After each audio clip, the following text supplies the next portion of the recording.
Dear students, good morning to all of you. Welcome to this virtual class. Today we'll start that globalizations. We are discussing that liberalization, privatization and globalizations. This is called the new economy policies. So first of all, what do you mean by globalizations? Dear students, you have seen that globe. In the globe, there are the different countries, oceans are there. So far the country is concerns that geographical areas, their policies like economic policies, political boundaries or political peripheries, these are that found in that globe. What are the discriminations that should be abolished and that entire globe will be one, that is called that globalization. Entire globe will be one, there will be no discrimination, there will be no differences, that is to be called that globalizations. So globalization means increasing the integration between different economies of the world, increasing integration between different economies in the world. For example, in the world there are so many countries: India America relations, India China relations, India Pakistan relations, India Singapore relations, India Saudi Arabia relations. The relations we are discussing here, the economical relations, the economies between that different countries of the world is called that globalizations. It means so far we have already discussed the liberalizations and privatizations, and during that colonial British colonial systems, what were the problems we are facing. Beside this, after the independence from 1947 to 1990, what we observed, that is that we increase our imports and we have to pay that more and more foreign currencies. We have to face the different kinds of debts so that we could not increase our national income or that per capita income, or we could not able to increase that GDP. We have to pay that more and more foreign currencies. That is why we do that first liberalizations, then privatizations, because that public sector could not play that important role for the development of an economy as a whole, what the developed countries does. Similarly, globalizations, the economic gap between the different nations is to be reduced. That gap is to be like this, we may say that economic gaps. Economic gaps means there will be the restrictions and quotas of that import, or there may be there some direct tax, there may be the custom duties, indirect taxes. At present we are saying that goods services tax or GST. So these are the different gap between the different countries, and there is the tariffs, quotas, etc. So when we implement the new economic policy, we need to develop ourselves, we need the higher technology, we need the permissions. That permission is to be required for that licensing of the different for the different industries, as well as in the world whenever we are preparing the budget policy is also required for the internal and external trade. In order to Indian economy, within the ambit of the global competitions, the government has modified its custom duties and different kinds of taxes, or we may say that different kinds of policies. So it means the restrictions among the different countries in the economy, like free import and free export. It means Free import, it does not mean that without any kinds of calculation of that value of money transaction or that foreign currency transaction. It means the restrictions, what was that time, the restrictions should be removed. In case of that goods, so that was on that day I discussing that goods, number one. Number two is that services, what are the problems we are facing when that foreign countries people they want to establish in our countries, as well as the services from our country's people to that other country's peoples, or we may say that finance, or that is to be called that capitals, that we have already discussed, that gross direct foreign direct investments. And similarly, whenever we will establish the different industry, at that time we need the different kinds of technology, IT sectors. These are we will discuss. It means these are the barriers removing between the nations on the movement of goods, services, capital and technology. Then that is to be called that globalization. So it means the globalization means integrating the national economy with the world economies through removal of barriers on international trade and capital movements. Through international trade and capital movements. Through international trade and capital movement. International trade, it means that import and export. For example, if we will import more and more goods and services, we have to pay that foreign currencies. If we will not export that much value of the goods, so we are unable to pay that much value of the foreign currencies to the foreign countries. As a result of, we will feel that burden. Time came in such a way that we have to pay that more tax, more interest than how much we have to borrow that money from the foreign countries. That is why we face a lot of problems to remove, or we can say that the differentiate of that policies of imports and export, what we have to pay that more and more foreign currencies, how it is to be checked up. That is why we consider to make that new economic policy, that is the liberalization, privatization and globalizations. In other words, we may say that globalization results that international division of labor. International division of labors. It means the present day world is experiencing the information technology revolutions. Every nation must keep the doors and windows open to the outside of the world. That is, it must take part of the international division of labors. Globalization results that manifold advantages, because every nation specializes in the production of the country that it can produce most efficiently. For examples, if India is specialized for the cotton productions, India will produce that specially in cotton, and that cotton will be exported to different countries. Such commodities produced is a low cost and made available to cheap prices and productions, and that producer will purchase that bulk items, and consumption will be in all over the world, so the country will be specialized for that products, so far the international trade is concerned.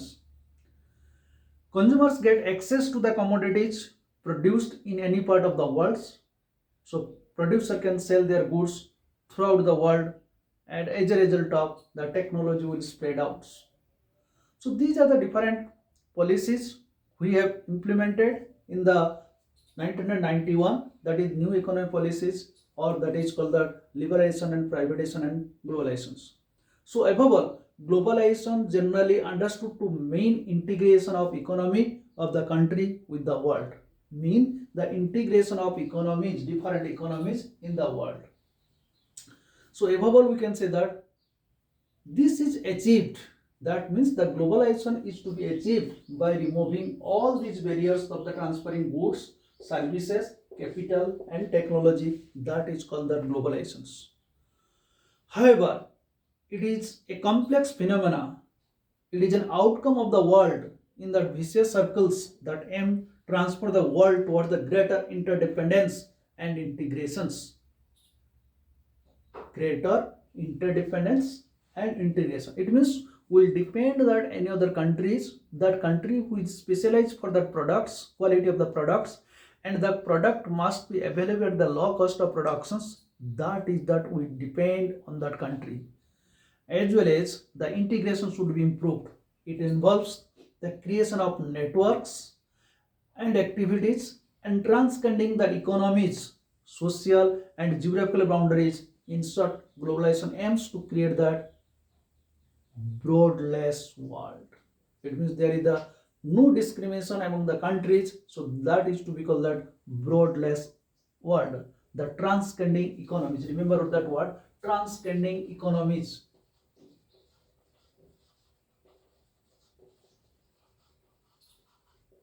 Go out to live, to reach in that higher stage. That is that globalizations. So changes made by the globalization in the Indian economies.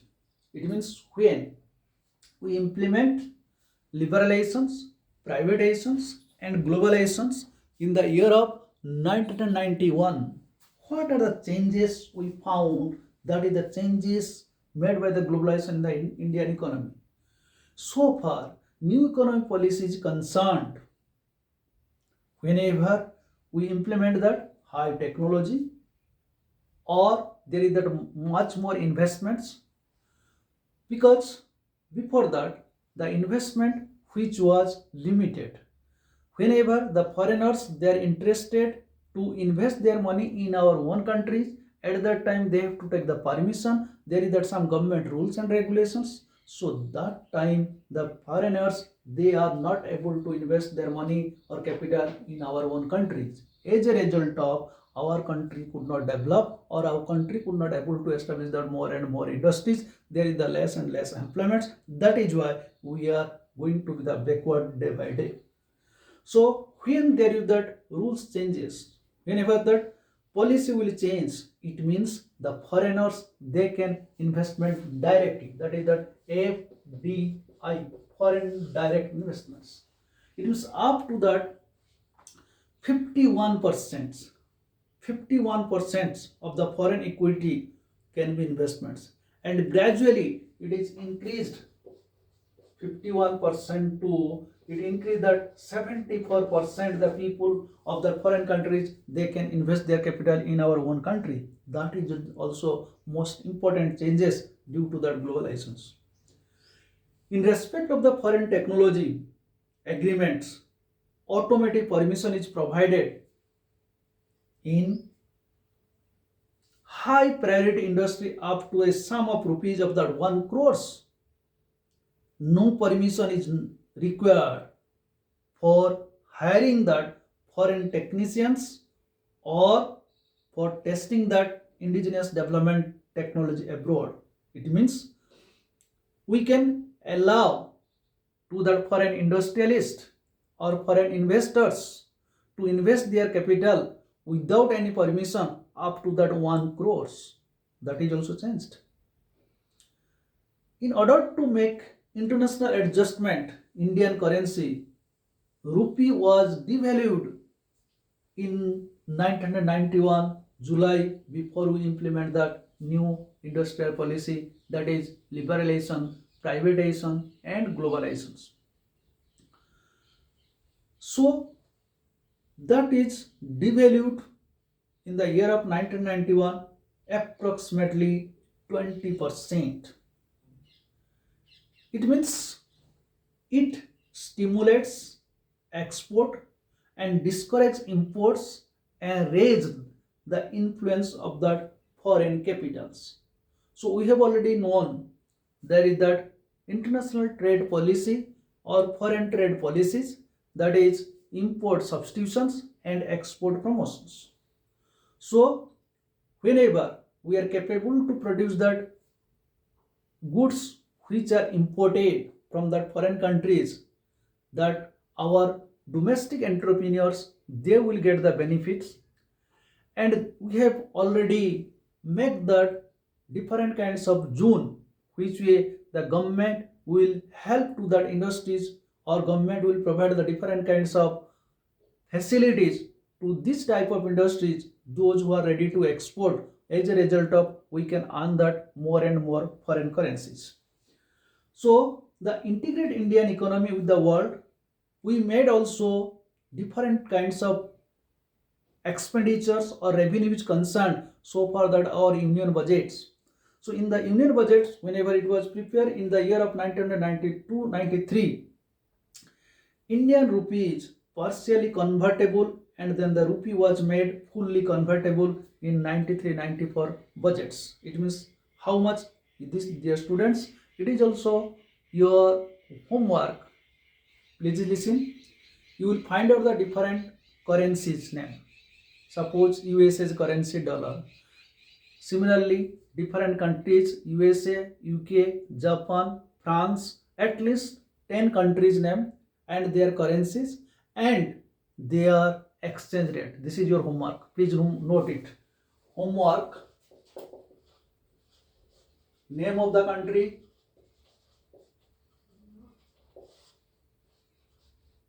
currency and exchange rate. You will do it like this. So because in the 92-93 budgets, we prepared in such a way that Indian currencies will be converted, fully convertibles. A new 5-year export policy was also imports because that was that 92-97 there is a new economic policies, that is an export and import policy which was announced by the government establish the framework of globalizations of India's foreign trades. It means the policy removed all kinds of restrictions and that controls on the external trade and followed market forces to play a greater role in respect of exports and imports. It means whenever we converted that fully of our Indian currencies, so we implement the new policies of that import and export policies, or what are the restriction of the tariffs and quotas that was reduced or that should be removed, that is the remove all restriction of the import and export restriction and quotas. In order to bring that Indian economy with the ambit of the global competitions, with that ambit of that global competition, with the periphery of that global competitions, because in the globe there are the different countries, developed countries, developing countries, and as well as also underdeveloped countries. So in this periphery of the global competitions, the government has modified the different kinds of custom duties. It means whenever we are importing the goods, there was the heavy custom duty that was approximately 250% and which was reduced in the year of 2007. It is that 10% approximately. It means 250% to approximately reduce that 10% custom duties. Likewise, on that day I was saying that direct tax, which was that income tax, the best examples. At that time, there was the 100 rupees if that person will income, he will pay the 97.50 rupees of that as a income tax.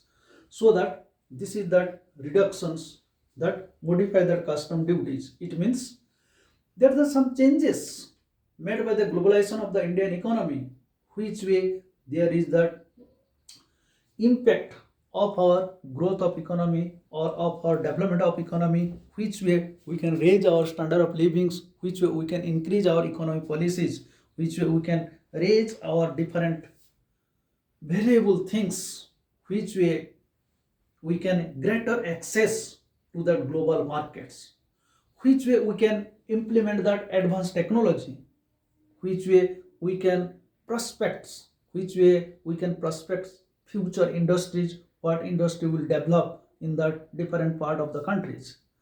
But these are the different kinds of favoritism of our globalizations. There are the different changes which was occurred in that agriculture policies, that is the agriculture policy reforms, which was in the year of 2000, that is new agriculture policies that is also implemented in 2000.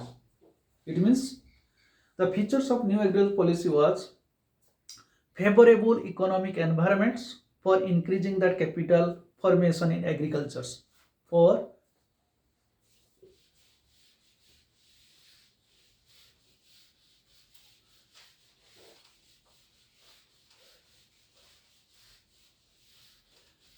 increasing that capital formations in agricultures.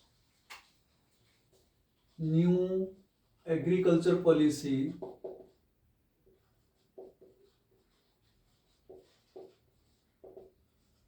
2000, which was implemented in the year of 2000 in this globalization policy, increasing the capital formation in agriculture. Increasing capital formation in agriculture. It means we have to invest more and more capital. It also aims to improving the terms of trade with the manufacturing sectors, bringing out that external and domestic market reforms. As well as public sector investment in agriculture will be encouraged. It means the investments also be from the governments. Investment by government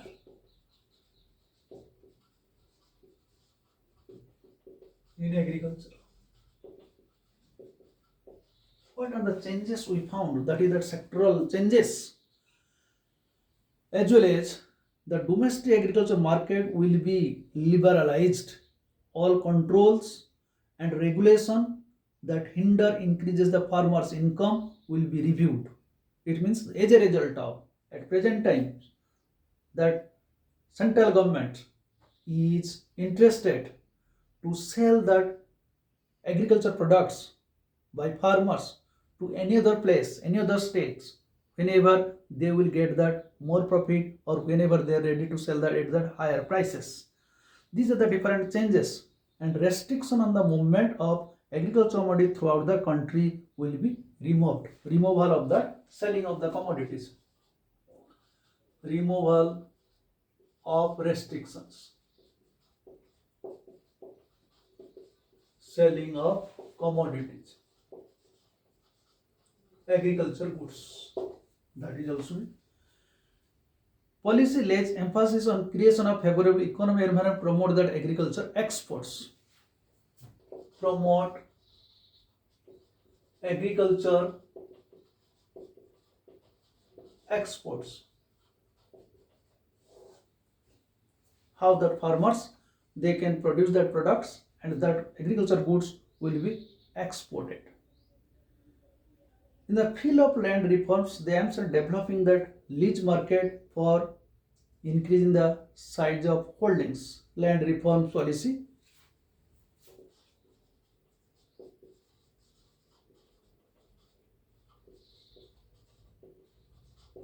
Size of holding. Land holding.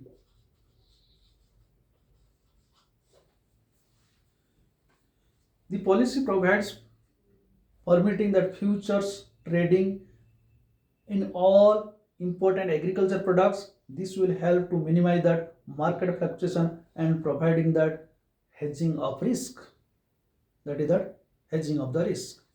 So these are that in favor of that agriculture sectors.